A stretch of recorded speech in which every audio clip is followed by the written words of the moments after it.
direito ao acesso à terra para quem nela vive e trabalha deve ser assegurado pelo Estado. É isso que determina o Estatuto da Terra, criado em 1964. No entanto, milhares de camponeses ainda esperam pela oportunidade de ter uma terra onde viver e trabalhar. Por isso, ainda é preciso falar de reforma agrária.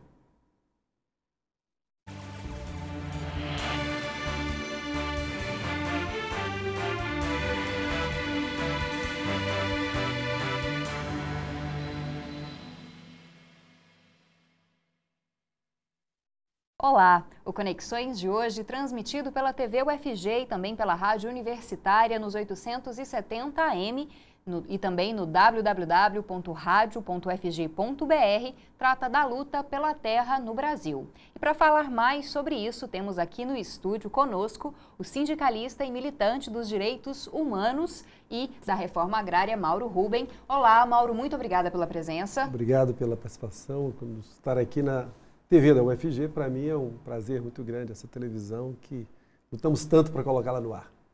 E também contamos com o integrante da Coordenação Nacional do MST e da Via Campesina, o José Valdir Misnerovitz. Olá, José, muito obrigada pela presença. Olá, Camila e todos os telespectadores.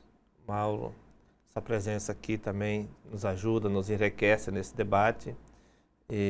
Importante o tema, é um tema que continua na sua atualidade e é importante que a gente possa debater também nesse espaço como um espaço importante de dialogar com a sociedade. Bom, para começar esse nosso debate, gostaria de saber a opinião de vocês a respeito desse certo preconceito que a sociedade tem em relação ao tema da reforma agrária e também porque no Brasil essas discussões demoraram a acontecer, começaram aí depois dos anos 50, enquanto outros países, como até os Estados Unidos, já tinham feito medidas de reforma agrária anteriormente. Quando isso já era discutido em outros países, no Brasil esse debate demorou e ainda hoje enfrenta uma certa resistência da sociedade. Por que isso acontece? Valdir, eu gostaria que você começasse, já que você está aí nesse trabalho há tanto tempo. É preciso discutir a partir da compreensão da nossa formação brasileira. Cada sociedade tem as suas particularidades no processo de formação.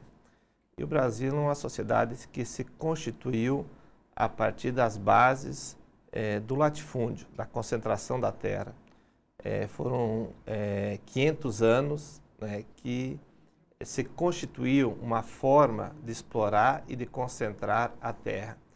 E isso traz essa carga histórica, cultural, muito presente no dia de hoje. Então, discutir a temática da terra, da reforma agrária em nossa sociedade, ele torna-se um tema bastante polêmico, diferente, de fato, que outras sociedades que já experimentaram tipos de reforma agrária. A humanidade já experimentou um conjunto de tipologias de reforma agrária diferentes. Inclusive os Estados Unidos, como você citou, mas a Europa, a Ásia, na América Latina, nós tivemos várias experiências. E o Brasil é uma das poucas sociedades do mundo que ainda não experimentou nenhum tipo de reforma agrária. Por isso que esse tema é polêmico e ele continua atual, porque enquanto não resolvermos, ele continuará exposto, queira ou não queira, mas a realidade existe uma questão agrária em aberto, existe uma necessidade de uma reforma agrária e é necessário que se discuta nesse momento qual de fato que seria o tipo de reforma agrária mais apropriada para as características e para a realidade brasileira atual.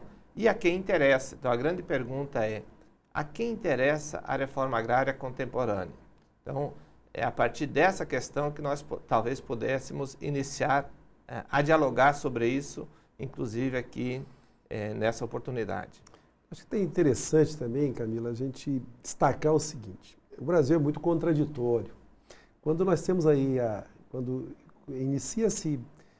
termina a escravidão, pelo menos oficialmente, no país, que a própria Princesa Isabel, a monarquia naquele momento, tinha uma visão até mais evoluída de inclusão do que aqueles que promoveram a República. Então, quando nós temos a instalação da República no Brasil, ela é um retrocesso ao que já vinha acumulado da monarquia. A monarquia já instalava bibliotecas, já pensava em distribuição de terra, já tinha outras concepções de direito. Veja bem como é que é complicado. Nós temos um retrocesso, né, até da evolução, vamos dizer assim, se você imaginar outras nações que foram um período mais longo, até que ainda hoje são monarquias. Então, nós temos, então, uma aliança, né, desse atraso que nós mantemos até hoje, né, e a questão da reforma agrária surge formalmente na década de 50, mas as lutas por terra no Brasil, elas vêm, né, dos índios contra os ocupantes portugueses desde o descobrimento.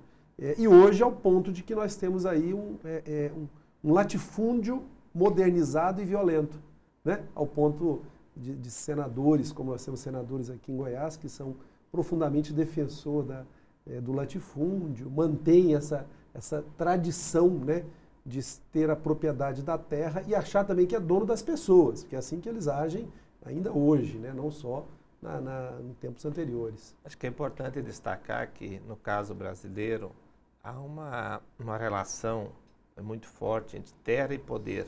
Ter terra significa ter poder. E a nossa sociedade tem um poder muito concentrado.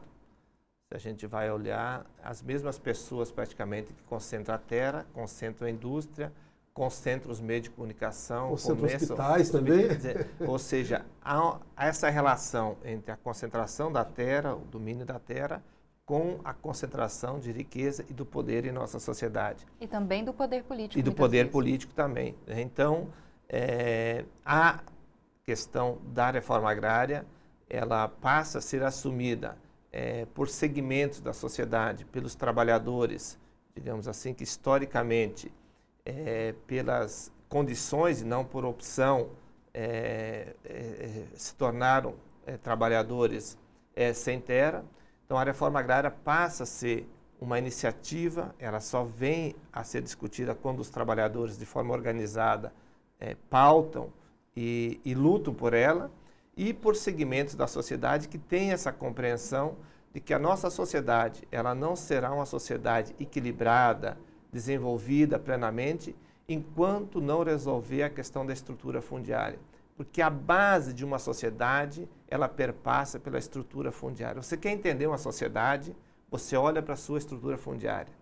Quando ela for concentrada, quando ela for desequilibrada, é sinal de que a sociedade também é desequilibrada e injusta. Então, você não resolve os problemas da sociedade, não resolve os problemas urbanos sem mexer na base da sociedade, que é a sua estrutura fundiária.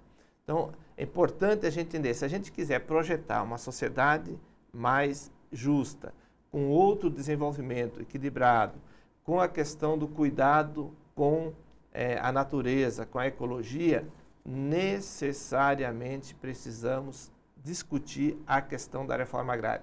Só que a grande questão hoje que nós estamos colocando é que tipo de reforma agrária que ela é viável para esta fase que nós estamos vivendo.